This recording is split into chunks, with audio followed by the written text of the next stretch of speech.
Halo semuanya, apa kabar? Selamat pagi untuk anak-anakku yang ada di kelas besar. Semoga kita cepat bertemu ya.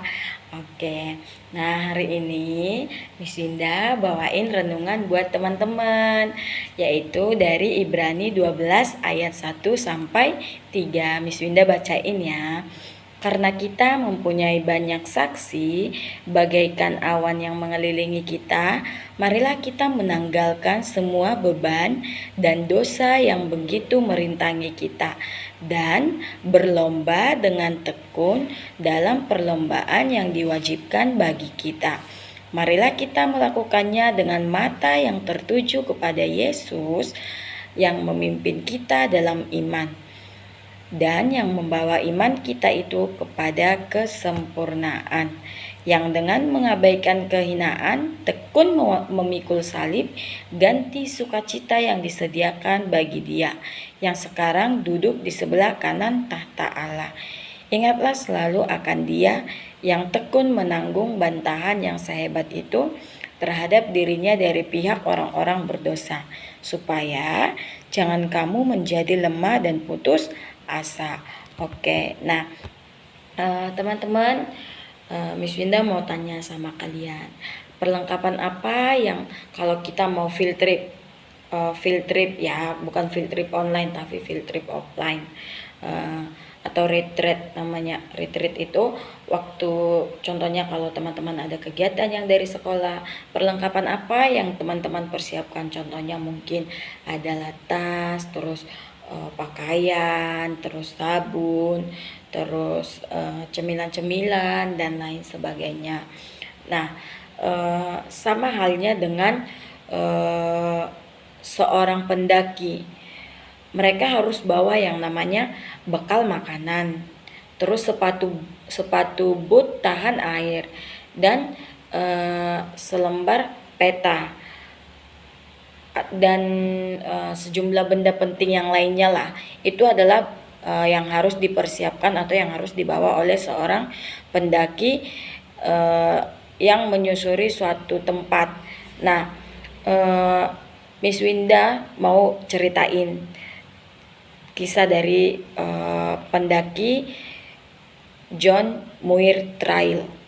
Nah, terus dia itu sama tadi kayak yang Miss Winda bilang, kalau seorang pendaki itu harus bawa yang namanya bekal makanan, sepatu bot, terus selembar peta dan lain sebagainya.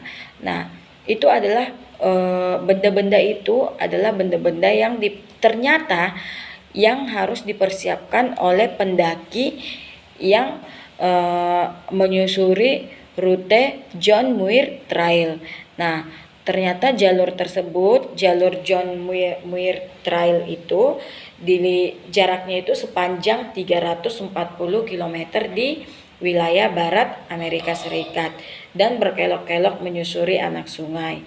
Terus udah menyusuri anak sungai, mengitari danau dan hutan, serta naik turun gunung dengan ketinggiannya itu teman-teman tahu berapa? 1400 meter.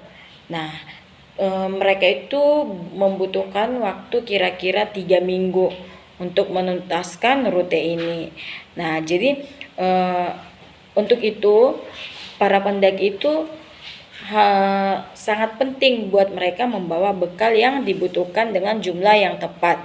Mereka nggak boleh membawa terlalu banyak. Karena apa? Karena ketika mereka membawa bekalnya terlalu banyak, itu akan membuat para pendaki itu menjadi cepat kelelahan. Karena mereka membawa bekal makanan yang berlebihan. Nah, tapi nggak boleh juga terlalu sedikit. Karena apa? Karena itu akan membuat mereka menjadi kelaparan karena kekurangan makanan untuk sepanjang perjalanan mereka. Nah, sama halnya dengan kita. Untuk dapat menyelesaikan dengan baik perjalanan hidup kita sebagai orang percaya, kita juga perlu mempertimbangkan apa yang kita bawa dengan cermat. Nah, dalam Ibrani 12 tadi, kita diperintahkan untuk apa? Yang pertama, untuk meninggalkan semua beban dan dosa yang merintangi kita. Di sini jelas dikatakan bahwa kehidupan kita sebagai perlombaan yang diwajibkan bagi kita, yang menuntun kita untuk apa? Ayatnya yang ketiga, untuk tidak menjadi lemah dan putus asa. Rintangan dosa atau segala sesuatu yang membuat perhatian kita teralihkan dari rencana Allah atas hidup kita merupakan beban perjalanan yang tidak semestinya kita tanggung. Nah, sama seperti perjalanan menyusuri rute John Muir Trail tadi membutuhkan perlengkapan yang memadai. Nah, Tuhan itu atau Allah juga sudah menyediakan apa yang kita butuhkan untuk mengikut Yesus di jalannya, yaitu Alkitab. Nah, kita dapat mengenali kebiasaan, angan-angan, dan keinginan apa saja yang sepatutnya kita miliki di sepanjang hidup ini dengan mengujinya berdasarkan kitab suci. Bila kita dapat melangkah tanpa beban yang merintangi, kita akan berhasil menyelesaikan perjalanan hidup kita dengan baik. Nah, jadi teman-teman, firman Tuhan hari ini mengingatkan kita supaya ketika saat ini Tuhan masih percayakan sisa umur kepada kita, mari kita lakukan hal-hal yang baik yang menyenangkan hati Tuhan. Oke. Sampai di sini renungan dari Miss Winda. Semoga kita sehat-sehat dan teman-teman semoga bisa mengerti ya. Bye semuanya.